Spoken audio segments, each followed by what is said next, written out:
Elena Brooks was 26 years old, and the world had not been kind to her. She had been born into a silence that no child should have to learn, the silence of a mother who was there but wasn't, of a father who was a name on a birth certificate and nothing else. She spent her childhood in foster homes that ranged from indifferent to cruel, learning early and thoroughly that no one was coming to save her.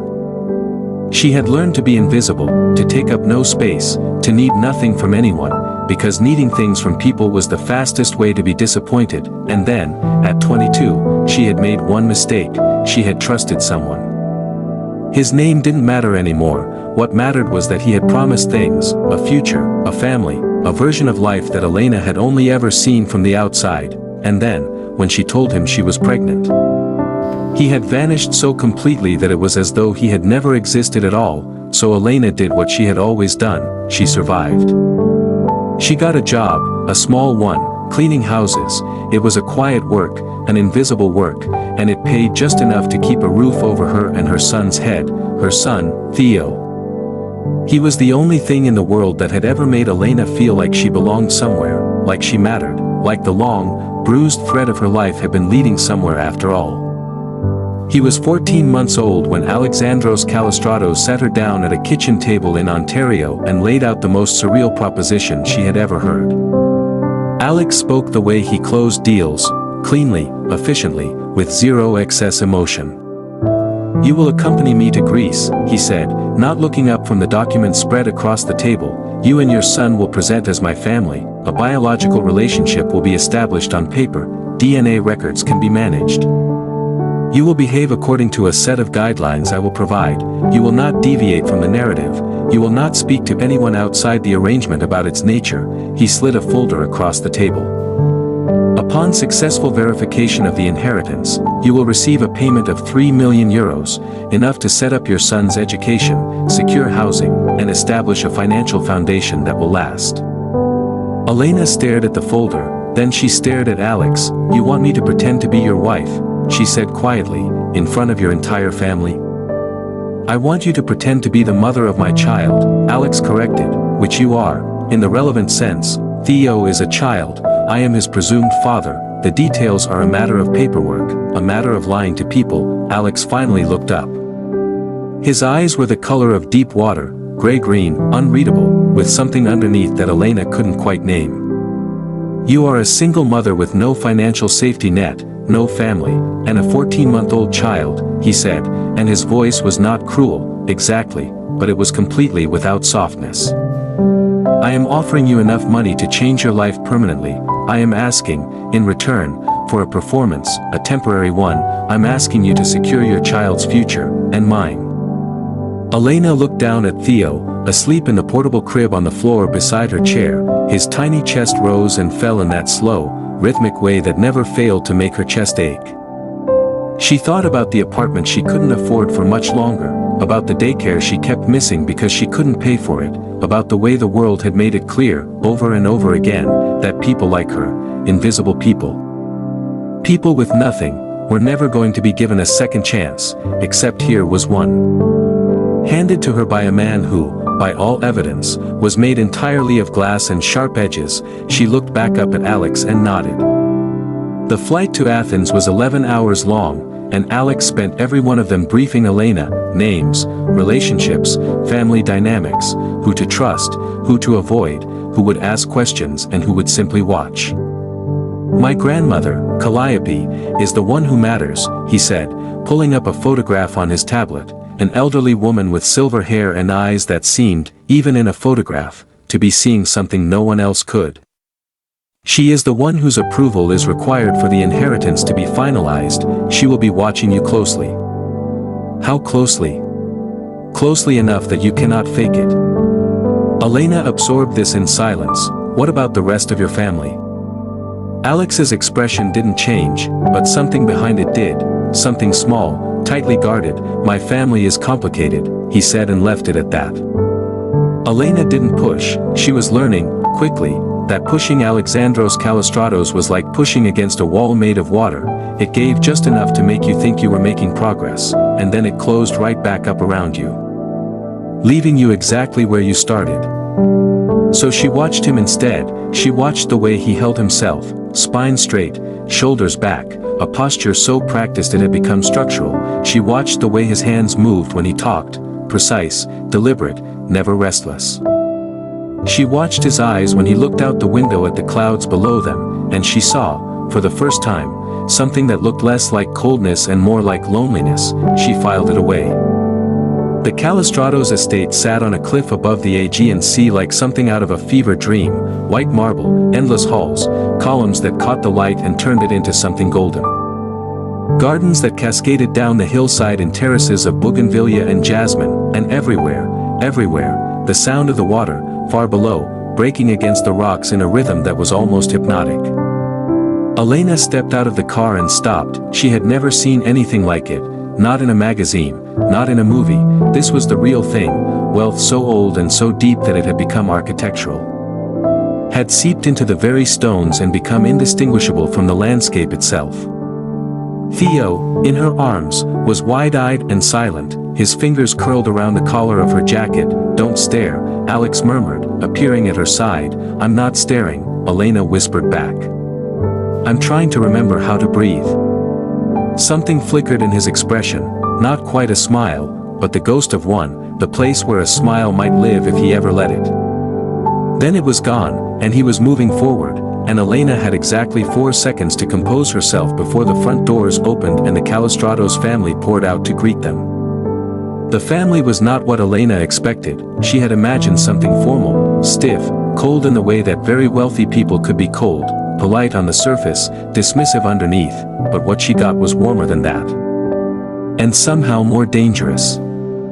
They smiled at her, they embraced her, they touched her arms, her hands, her face, the way families do when they are genuinely welcoming someone new into their orbit. And Elena felt, with a sinking clarity, that every single one of those gestures was also an assessment. She was being evaluated, measured, weighed against some invisible standard that she didn't know the dimensions of. The women were the worst, not cruel, never openly cruel, but their eyes moved over her with a precision that made her skin prickle. They noted the cut of her clothes. Alex had provided them, beautiful, expensive. But still somehow wrong in a way Elena couldn't articulate. They noted the way she held Theo too tightly, one of them implied with a gentle laugh. They noted, most painfully, the way she spoke, too quietly, too carefully. With the careful diction of someone who had spent years trying to sound like she belonged in rooms she had never been invited into. "She's lovely," one of Alex's cousins said to another, in Greek, apparently assuming Elena couldn't understand. Elena couldn't, but she understood the tone, and the tone said, "She doesn't belong here." The dining table was long enough to seat 20 people. There were 12 at dinner that first night, and Elena felt every single pair of eyes on her like a physical weight. She wore what Alex had chosen for her, a deep navy dress, simple but clearly expensive, with her hair down for the first time in years. She looked, she knew, like someone trying very hard to look effortless. The food was extraordinary, course after course of things Elena had never tasted and couldn't pronounce. She watched the people around her to figure out which fork to use, which glass to drink from. When to laugh and when to be quiet, and she got most of it wrong. Not catastrophically wrong, not in any way that anyone called out directly, but wrong enough that she felt the small, accumulated weight of a dozen tiny mistakes pressing down on her like snow. Alex sat at the head of the table, and he spoke and laughed and charmed the room in a way that Elena had not seen from him before. He was performing. She could see that now, could see the seams in the performance if she looked closely enough. But he was very, very good at it. At one point, his grandmother, Calliope, looked across the table at Elena with those sharp, seeing eyes. She didn't smile, she didn't frown, she simply looked, for a long moment. As though she were reading a book written in a language she already knew. Then she turned back to her wine, and said nothing at all. Elena's hands trembled under the table for the rest of the meal. The nights in Greece were long and warm, and Elena spent most of them awake, not from anxiety, though there was plenty of that, but from something else, something quieter. She was watching, not the family, not the house, not even the sea. Though the sea was breathtaking in the moonlight, silver and vast and indifferent to the small human dramas playing out on the cliff above it. She was watching Alex, because something was happening to him, and she wasn't sure he knew it. It started with Theo. To sell the story, Alex had to be a father, not just in name, in action, in presence, in the small, daily rituals that families built their lives around. So he held Theo in the mornings, when the light was soft and the household was still sleeping. He fed him, clumsily at first, the bottle held at the wrong angle. Formula dribbling down Theo's chin while Alex's jaw tightened with something that looked like frustration but was actually, Elena realized, embarrassment. He didn't know how to do this, and he was trying anyway. The first time Theo reached for him, not because someone put him there, not because it was expected, but because he wanted to, because some instinct in that small body recognized safety in this tall, awkward stranger, Alex went very still. His hand closed around the boy's tiny one, and Elena saw something in his face that she had not seen before, something that looked, if she was honest with herself, like wonder. It was 3 weeks into the arrangement when the kiss happened. Elena would remember it later with a precision that surprised her, the way memory works when something cracks you open and lets the light in for the first time. There had been a celebration that evening, a family gathering, someone's birthday, or a name day, or one of the dozen Greek occasions that seemed to fill the calendar with wine and noise and warmth. The house had been alive with music and laughter, the kind of sound that fills rooms and spills out into the gardens and makes the night feel smaller, cozier, less infinite. Alex had been drinking, not heavily. Elena had never seen him truly drunk, but enough that the edges of him were softer than usual, enough that the careful architecture of his composure had loosened, just slightly. Like a knot beginning to come undone. Elena had slipped away from the noise around midnight, drawn by the quiet of the balcony that overlooked the sea. She was leaning against the stone railing, her shoes off, the warm night air moving through her hair, when she heard him behind her. "You don't belong here," he said. His voice was quiet, not accusatory, almost wondering, as though he were stating something he had only just discovered. Elena didn't turn around. "I know," she said. Her voice was steady, steadier than she felt. "I never did." A silence stretched between them, not an uncomfortable one, the kind of silence that happens when two people are standing close enough to feel the heat of each other, and neither one is ready to name what that means. Then Alex moved. He crossed the distance between them in 2 steps, and when Elena turned, he was already there, closer than she expected, his face in the moonlight stripped of every mask she had seen him wear. He looked, in that moment, almost frightened, and then he kissed her. It was not a gentle kiss, it was hard and sudden and a little desperate, the kind of kiss that happens when someone has been holding something back for weeks and the dam finally breaks, not with a flood but with a crack, sharp and irreversible. Elena's first instinct was to pull away, her second instinct, the one that won, was to kiss him back, and she did, for a long, breathless, world-tilting moment. The lie and the truth blurred together into something neither of them could separate. And Elena felt, for the first time in her life, like she was exactly where she was supposed to be. They didn't talk about it, not the next morning, when Alex was up before dawn and moved through the house like a ghost, avoiding every room Elena might be in, not at breakfast. When he sat at the far end of the table and spoke only to his cousin about something Elena couldn't hear, not at all. But something had changed, the wall between them, the one built from contracts and clauses and the careful, transactional logic of their arrangement, had a crack in it now, a wide one, and through that crack, something warm and terrifying was seeping in, slow and unstoppable. Elena felt it every time he was near her, in the way his eyes found her across a room before he seemed to know he was looking, in the way he touched Theo now, not with the calculated care of a performance, but with something gentler. Something that had no name in the vocabulary of business. She felt it, and she was afraid of it, because she had spent her entire life learning that the things that felt good were the things that could hurt you the most, and Alex felt it too. Though he would have fought anyone who tried to make him admit it.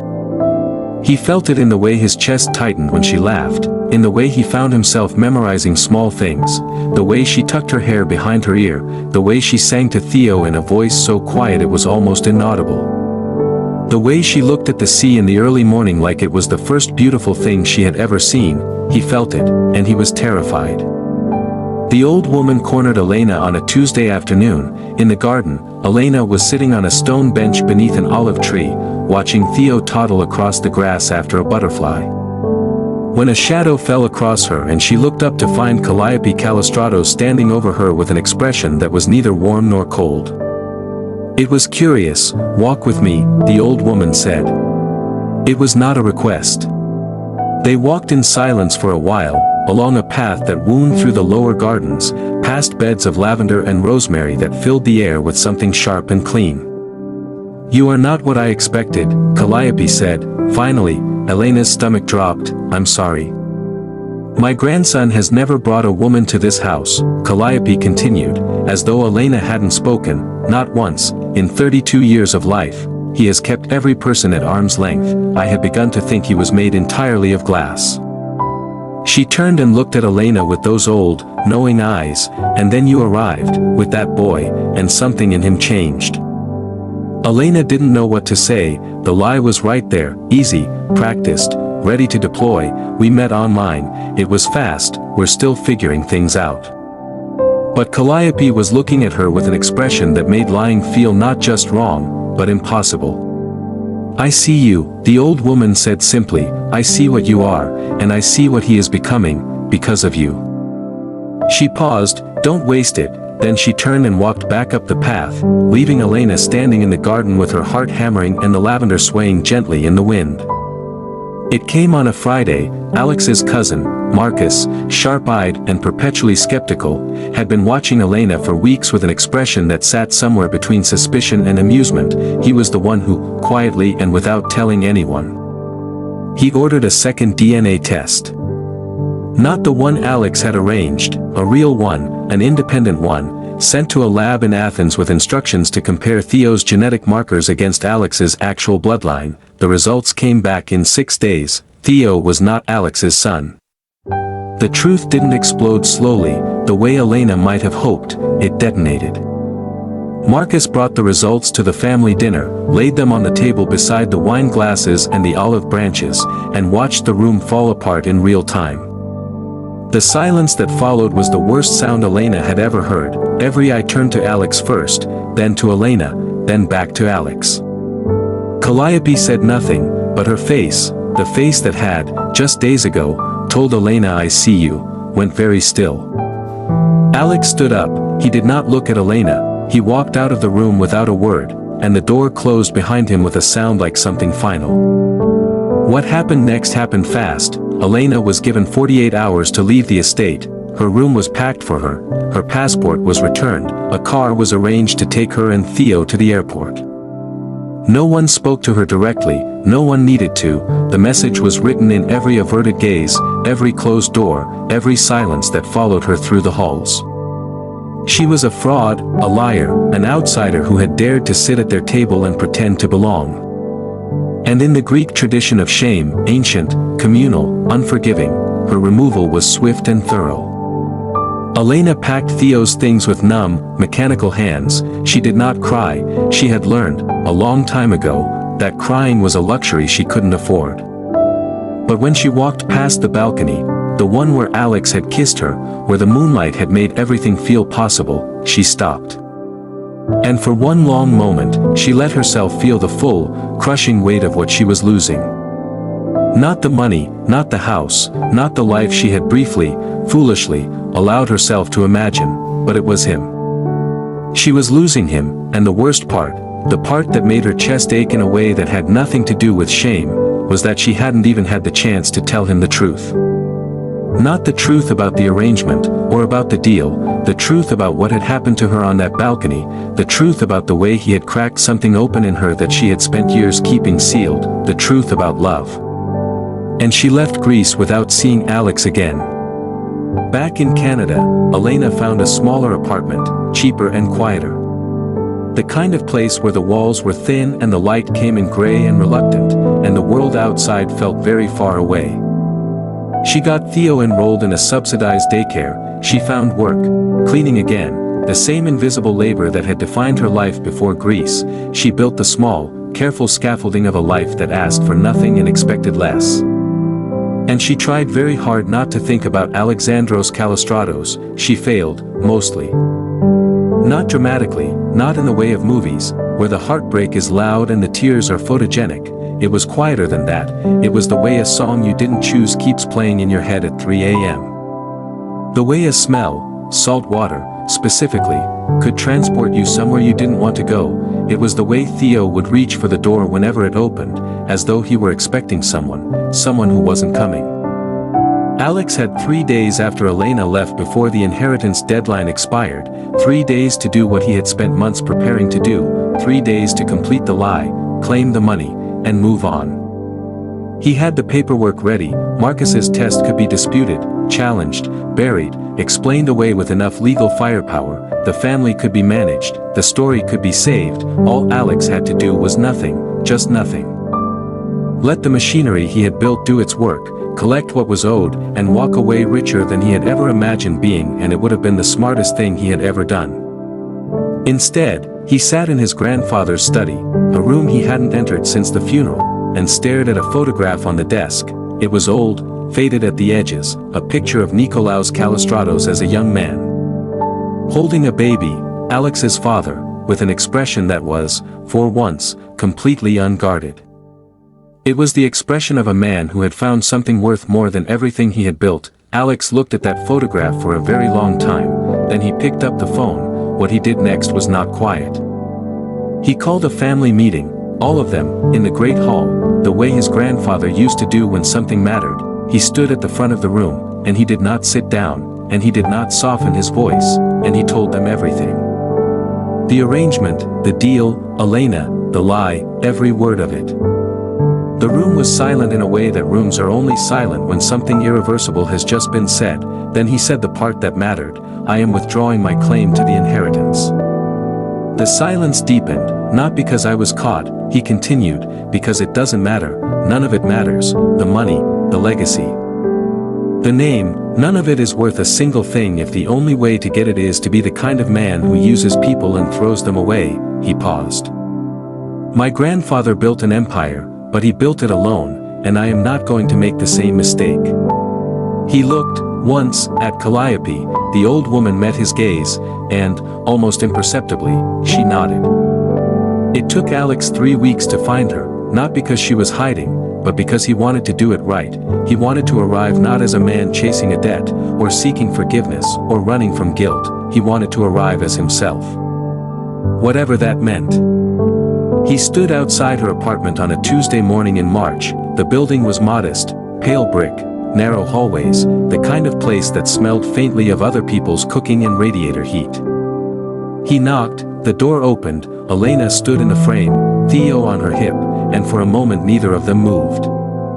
Her face went through several things in rapid succession: surprise, confusion, something that might have been hope, and then, very quickly, a guarded stillness that he recognized as self-protection. Alex, she said, just his name, flat, careful. I don't want the inheritance, he said. She blinked. I rejected it, publicly. It's done. Why? The word came out quieter than she meant it to. Alex took a breath, and for the first time in his life, the actual first time, he let the wall down, not slowly, not carefully, all at once, like ripping off a bandage. Because he had learned in the last 3 weeks that there was no graceful way to do what he was doing. Because I spent my whole life building something that turned out to be nothing, he said, and then you walked into my house with a crying kid and a stain on your sleeve, and for reasons I still don't fully understand. Everything I thought I wanted stopped mattering. Elena's eyes were bright, not with tears, not yet, with something else, something sharp and alive and desperately, carefully hopeful. You're not doing this for the money, she said. It wasn't a question. I'm not doing this for anything, he said, except you, and him. He looked at Theo. The boy was staring at him with those wide, dark eyes, the same eyes that had smiled at him across a living room in Ontario, weeks and a lifetime ago. And then Theo did something that Alex would carry with him for the rest of his life. He reached out. Both arms, open, reaching, not for Elena, not for the door, not for anything in the familiar architecture of his small world, but for Alex. Alex dropped to his knees, he opened his arms, and Theo came to him, stumbling, laughing, completely unbothered by the fact that this man had been a stranger not so long ago, and pressed his face against Alex's neck. And made a sound that was half giggle, half sigh, and entirely, devastatingly real. Elena watched them, and the last wall she had built, the last, final, carefully maintained barrier between herself and the terrifying possibility of being happy, crumbled so quietly she almost didn't notice. The house was not in Greece, it was in Portugal, on a stretch of coast where the Atlantic broke against golden cliffs and the light in the afternoons turned everything, the water, the rocks, the faces of the people you loved, into something luminous and unhurried. It was small, by Alex's old standards, for rooms, a garden that Elena had planted herself, badly at first and then with a skill that surprised her, tomatoes, herbs, a struggling lemon tree that somehow, against all odds, produced fruit. Alex had sold 2 of his companies, kept one, a small one, the kind that didn't require him to be in an office every day, the kind that let him be present in the ways that mattered. He had learned, slowly and with a great deal of patience, how to be present. Elena had taught him, not with words, not with instructions or advice or any of the explicit, transactional language that had defined the first chapter of their story, she taught him the way all real things are taught, by doing them, by showing up. By being, day after day, someone who was fully, completely there. They got married on a Tuesday, because neither of them cared about grand gestures, and because Theo had a doctor's appointment on Saturday and a tantrum every Sunday without fail. It was not a big wedding, Calliope came, alone, without the rest of the family, though she had spoken to several of them on the phone beforehand and said things that Alex would later learn about but never fully understand. The old woman danced at the reception, badly, and with great enthusiasm, and when she held Theo, her great-grandson, in every way that mattered, she looked at him with an expression that was almost exactly the one Alex had seen in his grandfather's photograph. The expression of someone who had found something worth more than everything they had built. On a warm evening in late summer, Elena found Alex on the porch, watching the sun go down over the water. Theo was asleep inside, the house was quiet, the air smelled like salt and rosemary and the faint, sweet smoke of the grill he had been tending earlier. She sat down beside him, close enough that their shoulders touched, and said nothing for a while. The silence between them was comfortable now, the kind of silence that only happens between people who have run out of things they need to prove to each other. "Do you miss it?" she asked, eventually. "The money, the empire, all of it." Alex thought about it, genuinely thought about it, the way he used to think about acquisitions and market strategies, turning the question over in his mind with the same careful attention. Then he looked at her, and at the house behind them, where their son was sleeping, and at the sea, stretching out before them, vast and indifferent and beautiful. "No," he said, and meant it. Some things were worth more than billions, and for the first time in his life, Alexandros Kallistratos knew exactly what they were. Alexandros Kallistratos spent a decade building an empire designed to make him untouchable, and it worked. No one could hurt him, no one could reach him, no one could get close enough to see behind the armor he had spent years constructing, piece by piece, wall by wall, until the man inside was completely invisible. He thought that was strength, it wasn't, it was fear wearing a very expensive suit, because here is the thing no one tells you about building walls, they don't just keep the bad things out, they keep the good things out too, every single one. The love, the connection, the moments that actually make life worth living, they get blocked at the door, same as everything else. Alex didn't learn to be brave when he stood in front of his family and rejected 2.4 billion euros. He learned to be brave when he let a woman with a stain on her sleeve and a crying child see him, really see him, for the first time in his life. That was the moment, not the grand gesture, not the dramatic declaration, the quiet one, the terrifying one, the one where you stop performing and start being.